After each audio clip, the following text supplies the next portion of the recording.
आज आपण बिना पाकाची तोंडात टाकताच विरघळणारी एकदम मऊसूत अशी तिळाची वडी पाहणार आहोत।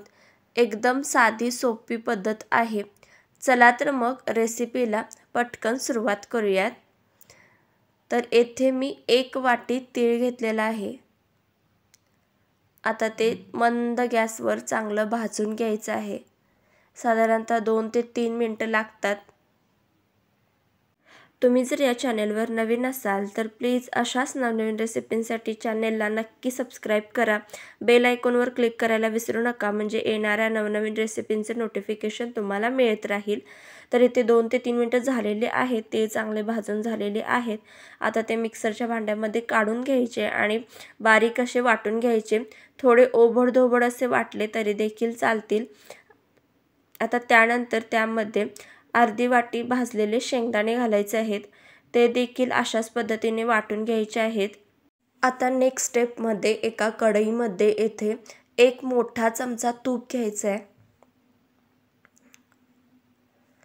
तूप आता चांगलं वितळलं की त्यामध्ये तीळ आणि शेंगदाण्याचे जे आपण वाटून घेतलं होतं ते घालायचं आहे। आता 1 मिनिटभर चांगलं परतून घेऊयात। त्यामध्येच आपण आता अर्धी वाटी डेसिकेटेड कोकोनट घालायचं आहे। ऑप्शनल आहे, पण घातलं तर खूप सुंदर चव लागते। घरी जर सुकं खोबरं असेल तर ते तुम्ही थोडंसं भाजून घातलं तरी सुद्धा खूप चांगलं लागतं। आता 2 ते 3 मिनिटं इथे छान असं हे मिश्रण भाजून झालेलं आहे। आता या स्टेजवर गॅस बंद करायचा आणि यामध्ये अर्धी वाटी मिल्क पावडर घालायची आहे।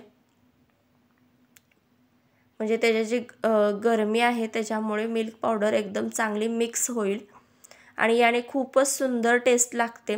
अशा पद्धतीने वडे नक्की ट्राय करून पहा। आता नेक्स्ट स्टेपमध्ये एका कढईमध्ये ते 1 वाटी साखर घ्यायची आहे।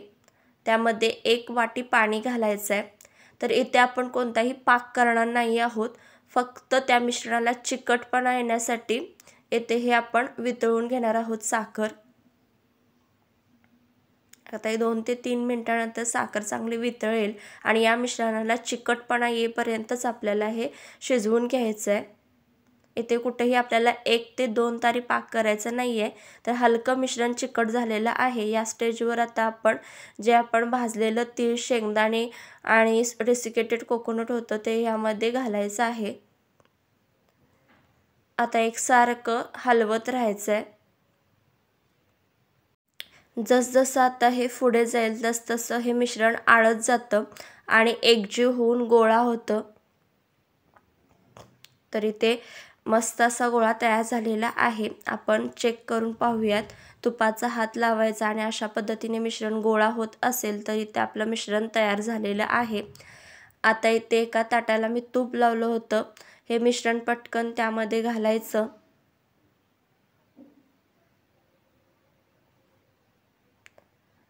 आणि आता हे सगळीकडे एकसारखं पसरवून घ्यायचं आहे।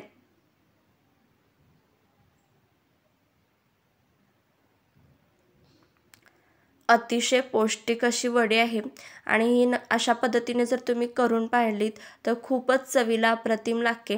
नक्की ट्राय करून पहा। तर आता ही चांगली पसरून झालेली आहे। याच्या आपण वड्या लगेचच पाडून घेऊयात आणि 1 तास ते 2 तास आपण थंड होण्यासाठी तशीच ही ठेवून देऊयात। तर इथे आपल्या सुंदर अशा मऊसूत बिना पाकाच्या तोंडात टाकताच विरघळणाऱ्या तिळाच्या वड्या तयार झालेल्या आहेत। तिळाची वडी म्हणा किंवा तीळ शेंगदाण्याची वडी म्हणा, पण चवीला अप्रतिम लागते। खूपच पौष्टिक अशी वडी आहे आणि ते तुम्ही पाहू शकता एकदम मऊसूत अशी झालेली आहे।